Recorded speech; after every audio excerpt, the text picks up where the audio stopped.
বন্ধুরা, আজকের ভিডিওতে আমরা আপনাদের বলবো কিভাবে ধনী হওয়া যায় এবং ধনী হওয়ার নিয়ম কি কি। পৃথিবীর প্রতিটি মানুষই ধনী হতে চায়, কিন্তু মাত্র 1%-এরও কম মানুষ তা করতে সক্ষম হয়।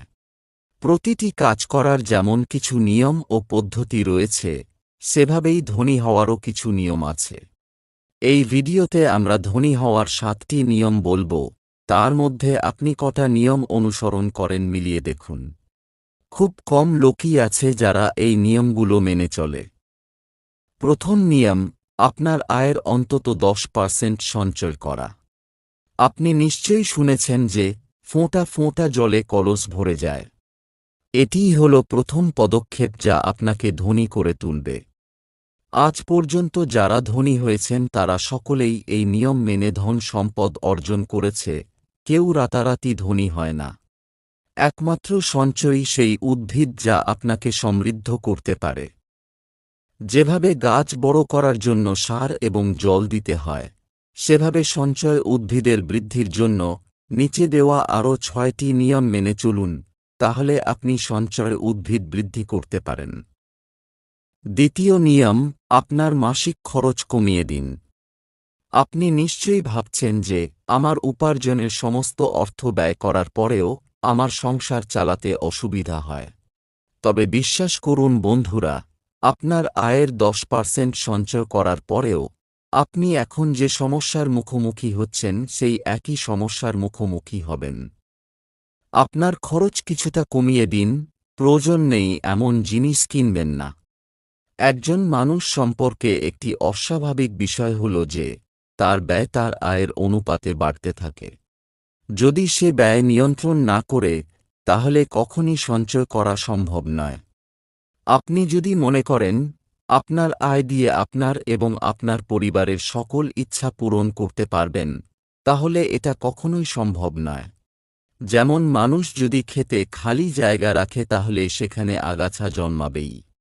এভাবেই একটি ইচ্ছা পূরণ হলে আরও অনেক ইচ্ছার উদ্ভব হবে। ইচ্ছা সীমাহীন, কিন্তু যে ইচ্ছাগুলি আজ পূরণ করা যায় তা সীমিত। অতএব আপনি কোনটি পূরণ করতে পারেন এবং কোনটি করতে পারবেন না, তা দেখার জন্য আপনার ইচ্ছাগুলি পরীক্ষা করুন।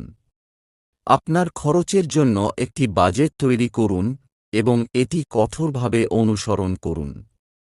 তৃতীয় নিয়ম, আপনার সঞ্চয় বহু গুণ বৃদ্ধি করুন। 1 বছরের জন্য সঞ্চয় করার পরে আপনি দেখতে পাবেন যে আপনি একটি ভালো পরিমাণ অর্থ জমা করেছেন। তারপর আপনাকে এই টাকাকে আপনার আয়ের দ্বিতীয় উৎস তৈরি করতে হবে। মানে এই টাকা থেকে আরও বেশি টাকা ইনকাম করতে হবে।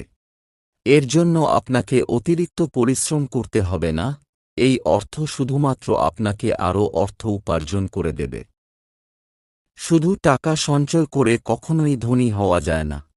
ধনী হতে হলে সঞ্চিত অর্থ থেকে আরও বেশি অর্থ উপার্জন করতে হবে। এই টাকা কোথায় ইনভেস্ট করবেন, এটি সিদ্ধান্ত নেওয়া আপনার উপর নির্ভর করে। অর্থ ইনভেস্ট করার পরে আপনি এর ইন্টারেস্ট পাবেন।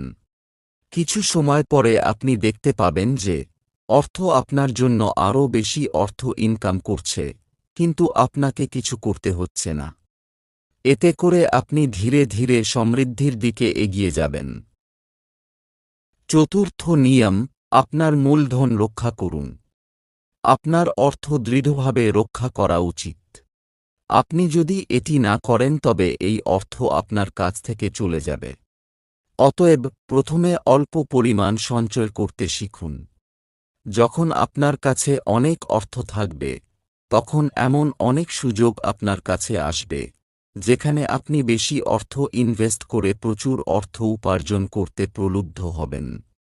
আপনার অর্থ এমন জায়গায় ইনভেস্ট করুন যেখানে মূলধন নিরাপদ থাকে। এমন জায়গায় ইনভেস্ট করবেন না যেখানে বেশি অর্থ উপার্জনের লোভে মূল টাকা হারিয়ে যায়।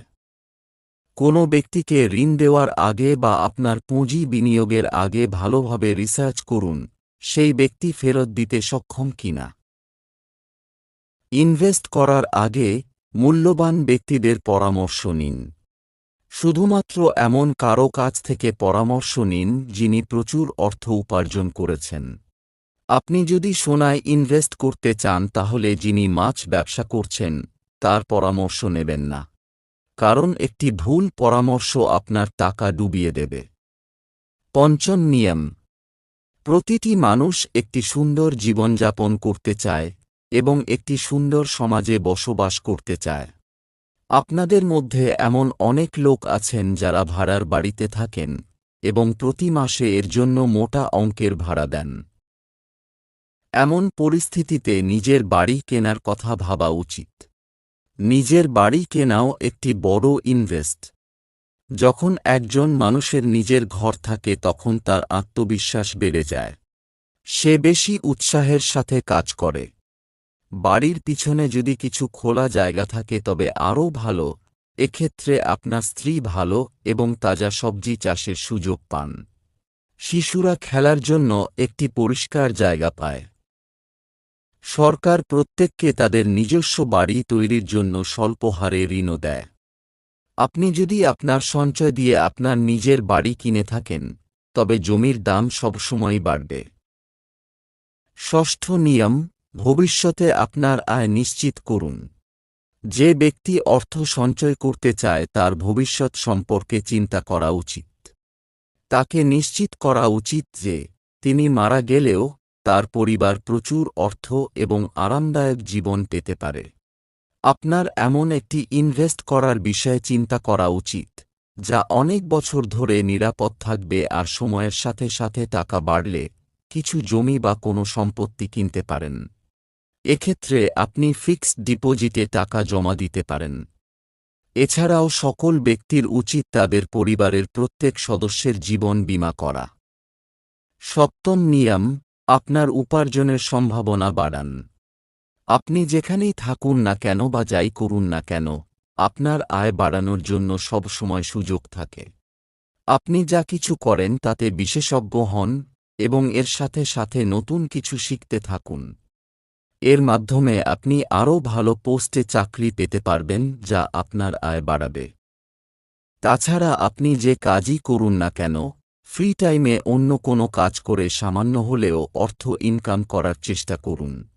এতে করে আপনার আর্থিক দিক শক্তিশালী হবে।